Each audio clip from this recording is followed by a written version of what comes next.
Occupy Wall Street is not impacting what American people think is capitalism. Capitalism is impacting what American people think is capitalism. Occupy Wall Street didn't robo-sign thousands of illegal mortgages and kick people out of their homes when their interest rates were quadrupled overnight. Occupy Wall Street didn't dump trillions of dollars in toxic mortgage-backed securities on municipalities and foreign countries even. Occupy Wall Street didn't do any of these things. Capitalism did these things. So if Frank Luntz wants to look for someone to blame for people questioning capitalism, he should look at capitalism, not those of us out here.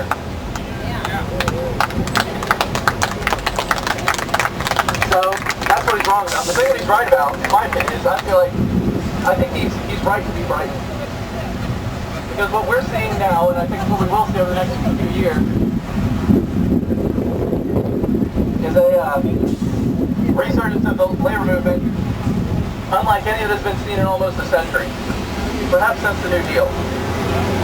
How long ago was that? Whatever.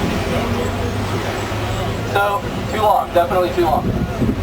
So I think Frank Luntz is absolutely correct to be frightened, because when labor works together with all of our allied groups and fights back against what the right wing has been trying to pursue for decades and decades, the world that Frank Luntz and the other Republicans imagine is going to crumble. So I'm extremely proud to be a part of that. That's why I'm involved with the labor movement. Have a good day, everyone. Thank you very much.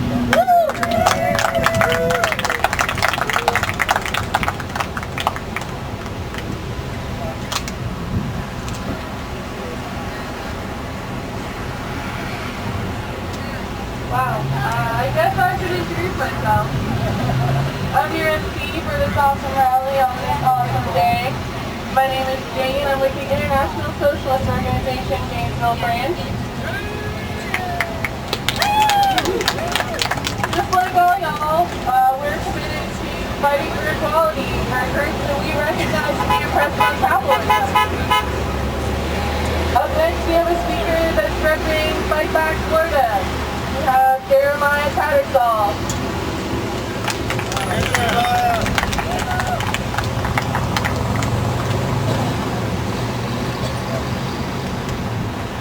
Good evening, everyone. Good evening. That's how you know who your union people are. I'm with Fight Back Florida. I'm a state organizer with the network of Fight Back Florida and one of the lead organizers with the Gainesville chapter. The state network, we mainly exist to coordinate efforts to fight back against Rick Scott and his progressive agenda. And this last legislative session was a doozy. We fought back really hard. Anyone that paid attention knows that we had a lot of wins. Some defeats, which is understandable under the current climate, but we had a lot of wins. Most recently, Rick Scott vetoed the differential tuition bill, the one that would have been able to charge unlimited, essentially, tuition to UF and FSU. On the state level, some of the things that Fight Back Florida are doing is, as Graham talked about, we're helping out with the Spend the Reserves campaign. In the last few months, we've been working with different unions, CWA, ATU, and their contract negotiations, trying to get them a fair shake from the city. Currently, our new campaign that we're working on is something that I kind of want to introduce here, want to go public with right here. It's called the Wage Theft Ordinance. It's kind of modeled after what they have down in Miami. And what the Wage Theft Ordinance is it allows a way for workers to reclaim stolen wages. And what wage theft is whenever you're not paid for your work. Whether it's overtime that you're not paid, whether you're paid below the federal or state minimum, or you're just not paid, you're fired, and they just don't give you your last paycheck. Because Jeb Bush, who I thought was the worst governor ever until Rick Scott, just got rid of the State Department of Labor, there really is no recourse. We have about 6 national, from the Federal Department of Labor, that are here investigating wage theft. In Alachua County, there was a case of wage theft where all the employees at a restaurant were just not being paid. Right down the road, the hospital, right down the road, not Shands, I think it's in Clay County actually, they just haven't been paying their workers. They've been paying nurses the minimum wage instead of their contract wages is $15 an hour, and they have very little recourse. The National Labor Board isn't really that strong on purpose because of the right-wing agenda.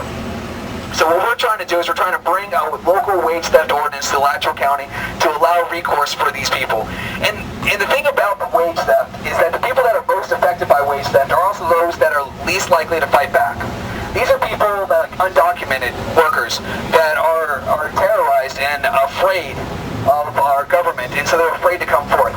These are people like construction workers who are paid under the table or told a verbal agreement but actually aren't paid when the time comes. These are people like students who are bartenders and waiters who sometimes just don't get paid and are only paid tips, which is illegal, which people just don't know.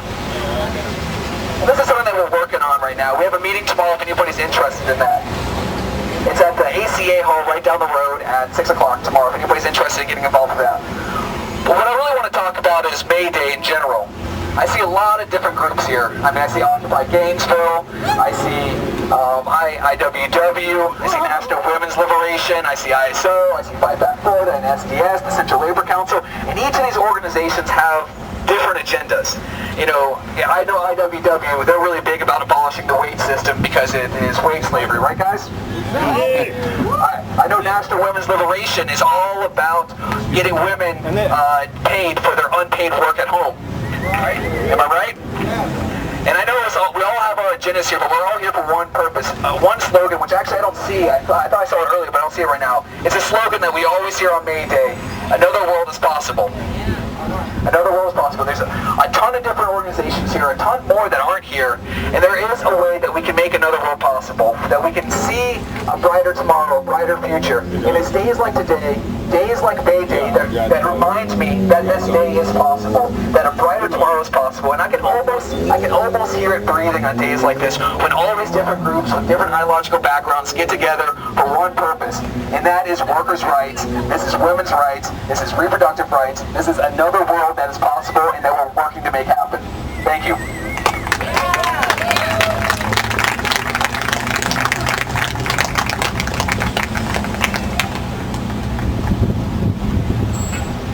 Alright, I'm feeling hopeful. You guys make me feel good. Next you have representing the Green Party, Jill Stein. Come on up.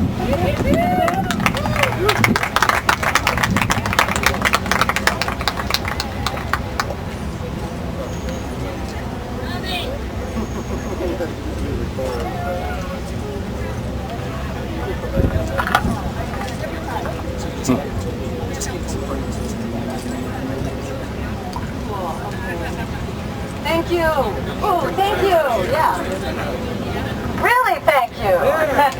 All right. So it's really great to be here to celebrate and honor the struggles of working people in the past and here today. And I want to agree with all the speakers before me that yes, this is what democracy looks like. And this is the better world that is right here. It's not waiting for us. It's here for us to take and insist that it's ours. As Alice Walker says, the biggest way that people give up power is by not knowing they have it to start with. But we know it and we've got it and we're going to use it. Yeah. So it's a great time for May Day because we're in this historic moment right now where democracy and justice are breaking out all over the place, from the democracy revolutions in the Middle East to the uprising in Wisconsin and the Occupy protests all across the nation.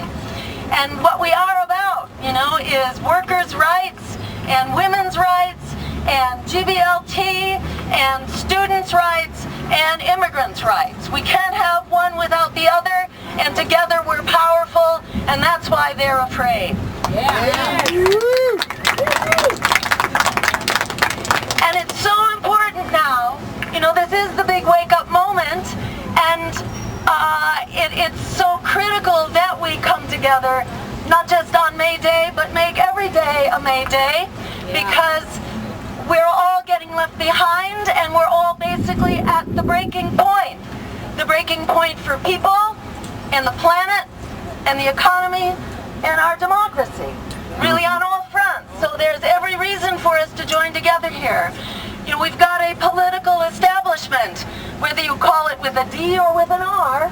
We've got a political establishment that's basically been delivering for the 1%. So we've seen a 1% that has tripled its share of the economic pie over the last 2 decades, where 1% has what the 90% of us all added up have all together, and where corporate profits continue to skyrocket.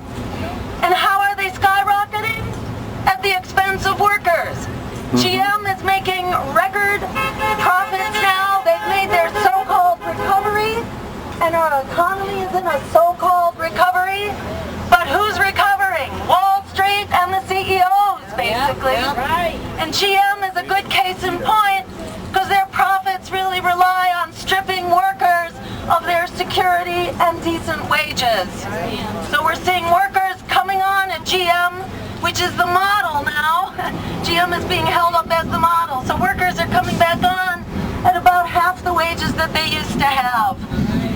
We're looking at immigrant rights, obviously, which have really been dragged through the mud at the state level, but also from this White House. That we have seen more deportations in the past 4 years under Obama than we had under George Bush over the past 8 years. And we're going to change that. We cannot let that stand. And we're looking at students' rights that are likewise being just dragged through the mud, where students last week just commemorated, mourned, you might say grieved, the $1 trillion day, where student debt now exceeds credit card debt. And what are students doing? Students are basically paying to maintain tax breaks for the rich, so that budgets have been balanced on the backs of students. That's happening here in Florida, like all over the United States. And it's not only tax breaks for the rich, it's also the bailouts for Wall Street and Wall Street profits, because these predatory loans that have been forced on students are extremely expensive and full of trapdoors and high fees and all that. So students are basically underwriting corporate profits as well. And what are our fearless leaders saying? Both the president as well as Mitt Romney are saying they are heroes for staying the course of this disaster of student loans, and we're not going to stand for that either. No way. Cancel the debt. Cancel the debt. In fact, thank you. Because we can solve all these problems. If we bailed out the bankers to the tune of some $16 trillion, we can bail out the students. The bankers caused the problems. The students are the victims of the problems. So we can end the student debt once and for all. And while we're at it, it's time to make public higher education tuition free. Yes. This doesn't cost us anything. This is an investment that pays back many times over. We saw the proof of that during the GI Bill, where for every dollar that taxpayers invested, $7 were returned to our tax base, to our tax coffers, in improved productivity. So a high school diploma was essential for economic security in the 20th century. We're saying in the 21st century, a college degree is essential. It's time to provide it as a public good. We're also calling for an end to unemployment. We know how to do this. We did it during the New Deal that helped us out of the Great Depression. It's time to do it again. We are calling for a bridging deal. Why not solve two crises at once? We have a climate crisis. When it's 90 degrees in Chicago in March, we can only imagine what it's going to be in August. And I'm sure we're feeling it right here. I'm sure this is not your usual Gainesville April day. So we need to solve both these problems, and we can do it actually for less than the cost of the first stimulus package under Obama.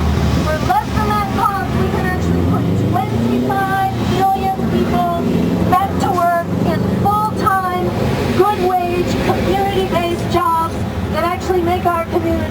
healthier, stronger, and more sustainable.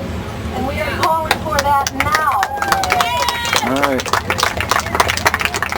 The Obama stimulus package of 2009 cost a lot of money and didn't create many jobs. Why? Because it was mostly tax breaks for the rich.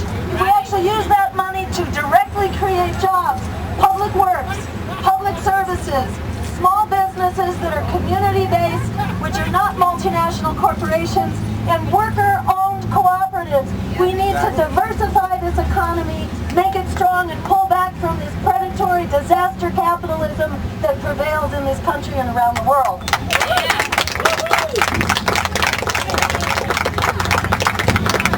And then finally, we need to assure immigrant rights as human rights and create a welcoming and secure path to citizenship for the immigrants who are critical parts of our economies and our communities. Enough of this splitting families apart and deporting them. 1 million people deported in the last 4 years, and it's time to call it to a halt.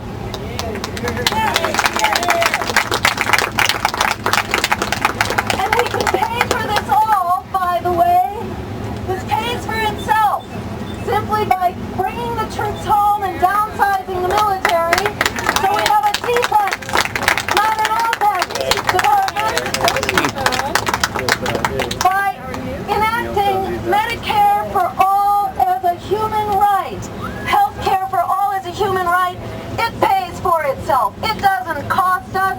It actually saves us trillions of dollars over the coming decade because it streamlines this massive, wasteful health insurance bureaucracy, which is gobbling up 30% of every healthcare dollar, and it stabilizes medical inflation, which is actually the biggest driver raising the cost of healthcare.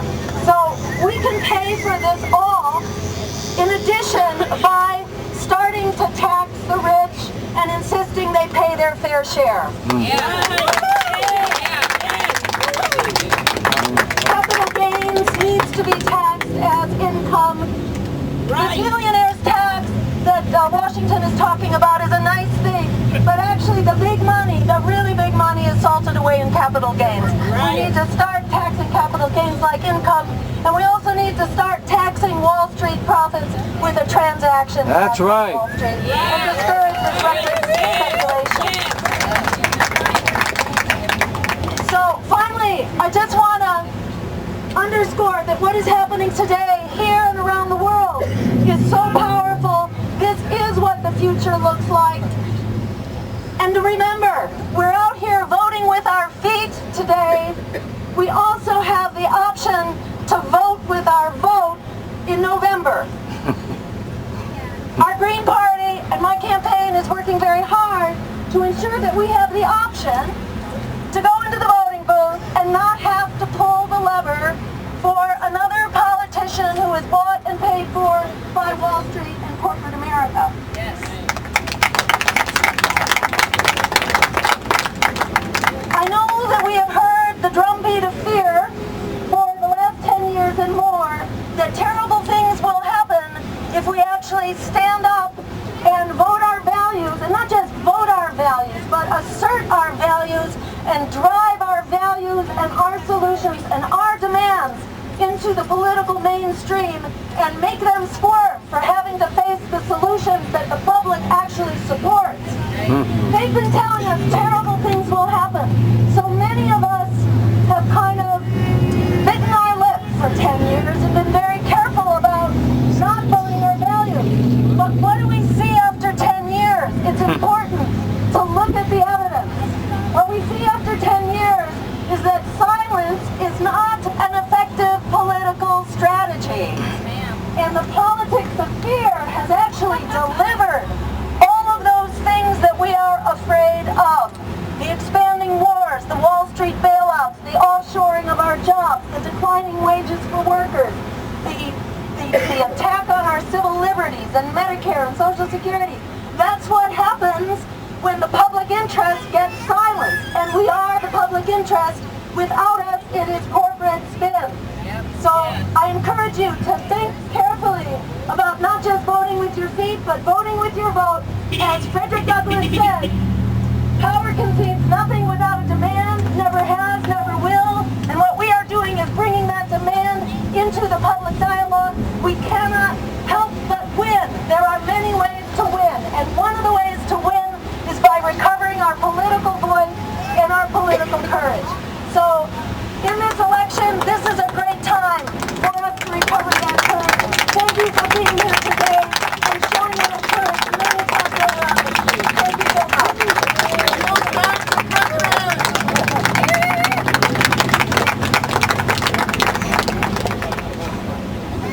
We had a couple of people sign up to speak. I'm not really prepared, but Interfaith Alliance for Immigrant Justice has been around for a couple of years. A lot. Fran, you want to speak? Okay, so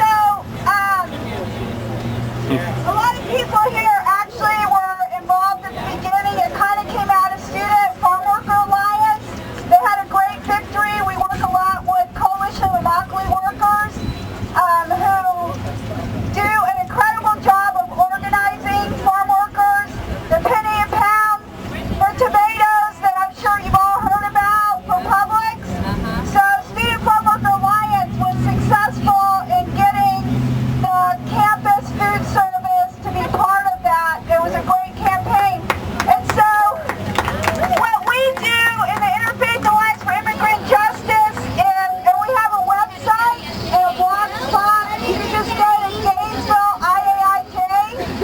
What we do is the farm worker awareness stuff. We also just had a National Farm Worker Awareness event week up, and we work with churches to educate people in the community about farm worker issues and immigration issues. So if you would like to get involved, I have sign-up sheets. You can look for me and sign up, and we meet twice a month. And so, thanks a lot.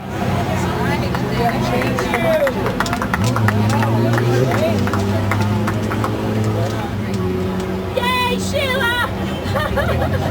All right. Next we have a speaker from Move to Amend, who's moving to end corporate personhood. So get up, y'all.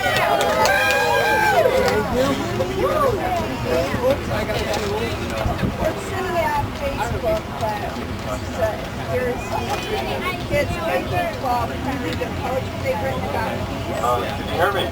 Yeah. First of all, go Jill. Jill is our big hope. We were all very disappointed in follow-up to 2008 election, but I guarantee you, I have insider information that we will not be disappointed with Jill. She's got our agenda and she's going to hold to it. So, go Jill. Speak into the mic. My message is very simple. Corporate personhood is the logjam that has held up all of our progressive causes. Let me repeat that. Corporate personhood is the logjam in the river of all of our corporate causes, our progressive causes. And there is a movement, a national movement to remedy that. And it's called Move to Amend. So you go to movetoamend.org and you can read all about it. But it's a national effort to add the 28th Amendment to the Constitution that says, very simple, corporations are not persons, money is not speech. We can remember that, right? It's a simple message, but because of its simplicity, it's extremely powerful. What are the consequences of conflating the fiction of corporate personhood to natural personhood in the Constitution? Well, the free speech of corporations is money.